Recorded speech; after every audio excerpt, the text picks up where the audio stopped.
முதலமைச்சர் விஜய் பற்றி ஒருமையிலும் அவதூறாகவும் பேசியதாக அனிதா ராதாகிருஷ்ணன் மீது வழக்கு பதிவு செய்யப்பட்டிருக்கிறது. முதலமைச்சர் விஜய் பற்றி ஒருமையில் பேசியதாக வழக்கு பதியப்பட்டிருக்கிறது. சமீபத்தில் நடந்த திமுக பொதுக்கூட்டத்தில் முதலமைச்சர் விஜய் பற்றி சர்ச்சைக்குரிய வகையில் பேசியிருந்தார் அனிதா ராதாகிருஷ்ணன். இது தொடர்பான கூடுதல் விவரங்களோடு இணைகிறார் எமது செய்தியாளர் ஷேக் மதார். வணக்கம் ஷேக் மதார், உங்களிடம் இருக்கும் தகவல்களை பகிர்ந்து கொள்ளுங்கள்.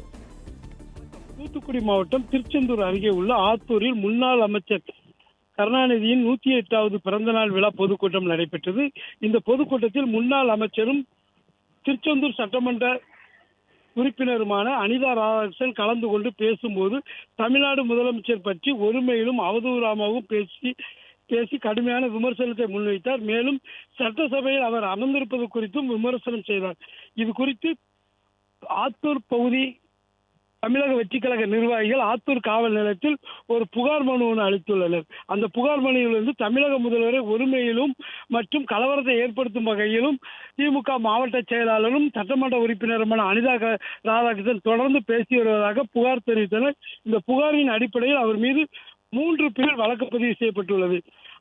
அதாவது விஜய் குறித்து ஒருமையில் மரியாதை குறைவாக பேசி அவதூறு வார்த்தைகளை பேசியதாகவும் பொது இடத்தில் கலவரத்தை ஏற்படுத்தும் வகையில் அமைதிக்கு குந்தகம் ஏற்படுத்தும் வகையிலும் பேசியதாக கூறி 3 பிரிவில் வழக்கு பதிவு செய்யப்பட்டுள்ளது.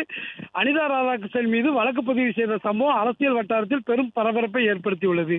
பிளே ஸ்டோர் மற்றும் ஆப் ஸ்டோரில் இருந்து பாலிமர் செயலியை QR கோடு மூலம் பதிவிறக்கம் செய்யுங்கள்.